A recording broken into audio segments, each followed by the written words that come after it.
I actually mentioned last year when it was introduced that the format of the Turkish Cup is a disaster. However, we have seen this after the recent matches. Because some teams, despite collecting quite good points, could not advance from the group, some teams were eliminated due to yellow cards. Some teams became second due to goal difference with opponents they did not play against. And there have been reactions against these issues. I have been saying from the beginning that the format is nonsense. Now it's time to talk about these again. What do you think about the format? While you comment below and subscribe, I'll get started. Now this format was introduced last year. As you know, the TFF, under the presidency of Mehmet Büyükekşi, had worked on some projects to develop Turkish football by partnering with an external company. As you know, they also conducted surveys with us. Should the format of the Super League change, etc.? We answered questions on this and thought they were paving the way for a playoff format. However, they did not change the Super League and decided to bring a new breath to the Turkish Cup.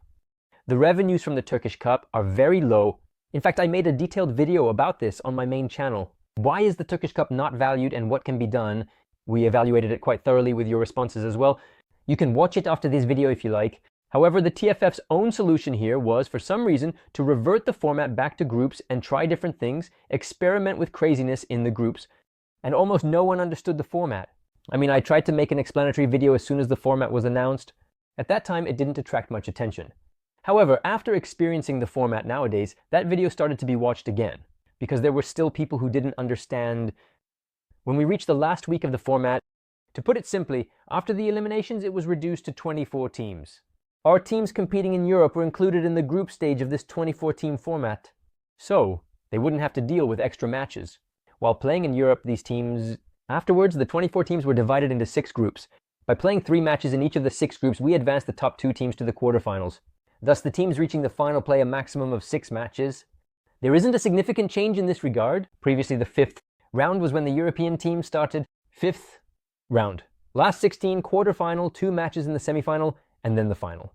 Again, a total of 6 matches were played. So one could argue that there hasn't been a change in the number of matches in the fixture. However, something was done here. The broadcaster was guaranteed the matches of the big teams. Because the big teams are already in the top 5 or top 4 and finish by winning the cup. So, these are the teams that are in Europe. Therefore, these teams start as seeded in the tournament as well. They start as seeded in the tournament and play 3 matches against weaker teams. And they already have 3 matches guaranteed in this group. These are watched on television. Afterwards, since these teams are in easy groups, they almost certainly advance from the group. And they have 4 matches guaranteed. There might even be matchups in the quarterfinals. Therefore, it seems like a nice job has been done here. At the same time, they had announced that the revenues were tripled. But we don't know the previous state of the revenues nor the current state. Last year, only the prize for the final was announced. There was a significant advantage in playing the final at the Ataturk Olympic Stadium. Because the 78,000-seat stadium was filled, Trabzonspor and Beşiktaş fans filled the stadium and a tremendous ticket revenue was generated from there. Therefore, a good amount of money came from there. However, they do not transparently disclose how much revenue is generated from other matches, how much money the broadcaster pays, or how much money the sponsors contribute. The Turkish Football Federation, therefore, there is talk about the inadequacy of their revenues. In fact, at the beginning of the year, it was said that Fenerbahçe did not want to participate. Similarly, it was said that they did not want to join Kasımpaşa. For this reason, Kasımpaşa was eventually convinced and joined with their U19 team in the tournament. And this actually caused a big problem in the groups, because despite playing with their U19 team, they reached the 5th. They passed the round and made it to the groups. Afterwards, in the groups, they lost to the 3 teams they played against. So those who played against Kasımpaşa had an advantage. Those who did not play against Kasımpaşa were at a disadvantage. I had mentioned this when the draw was being made. Similarly, there was also a situation like this in the groups. While some seeded teams played 2 home matches, some teams played 2 away matches. Therefore, since there were 3 matches, such an imbalance occurred. Some teams played 2 matches away and 1 match at home. Some teams played 2 matches at home and 1 match away. This also created a significant imbalance. By the end of the day, of course, there were reactions regarding this. Let's take a look at them if you like. Tardashat had already expressed his concerns about this format after the first match. They had drawn in the match they played against Galatasaray, and he said, now there is no rush for what is right, and just, I hope everyone remembers the statement I made before the tournament started. I said that 1 or 2 teams would be out of the tournament due to cards or goal difference. He said, we are experiencing this today, because they drew with Apesport in the last week. With this draw, when Galatasaray also drew with Konyaspor, they were eliminated from Cuba due to the fair play points. In a group of 6 teams, the top 2 teams advance after 3 matches.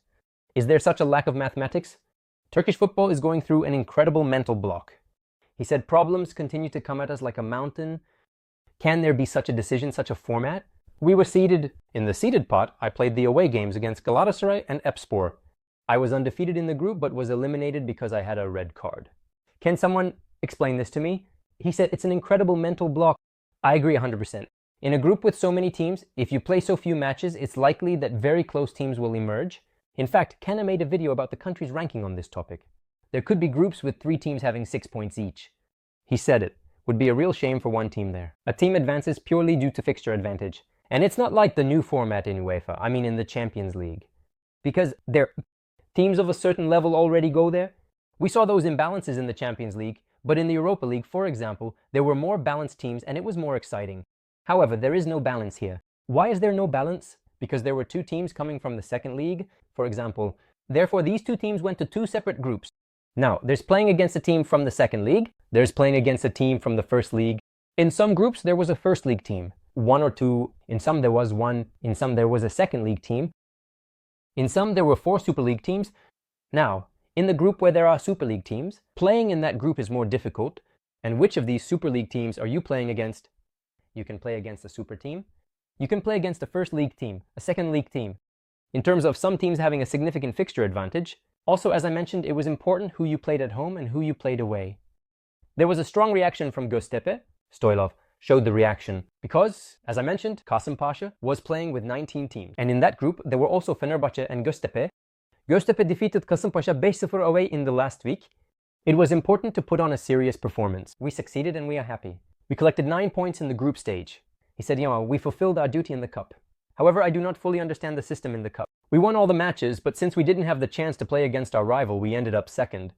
He said, I don't think it's a fair system for teams like us. So here, Göztepe ended up second just because they were below in goal difference, without playing against Fenerbahçe.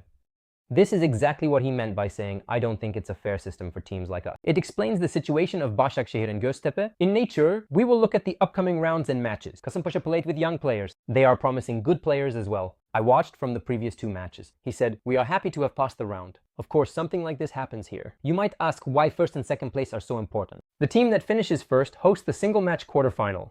And while Beşiktaş and Trabzon are among the teams that finished first, Galatasaray was also expected to finish first.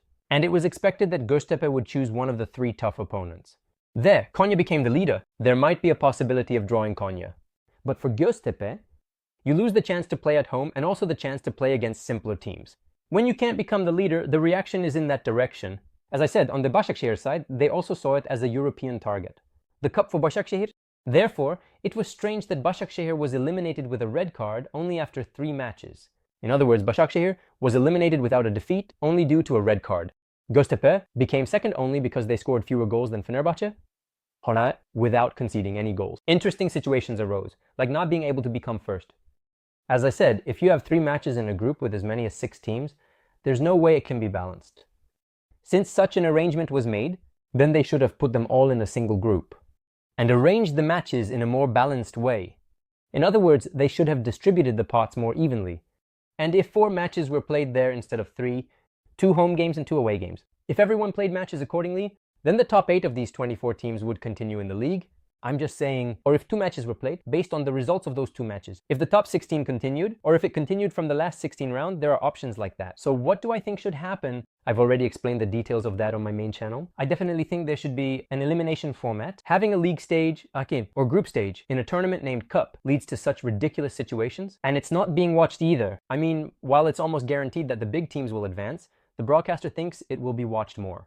However, the chance of making people watch guaranteed matches scheduled at 3 or 5 during the week is not very high. Not very high at all. It's not happening. Therefore, I'm not happy with this format. Many people are also not happy and are talking about how ridiculous it is. But of course, there are also those who like it and say it's good for this reason. I'm looking forward to your comments below. I want to hear your great ideas. See you in the next video.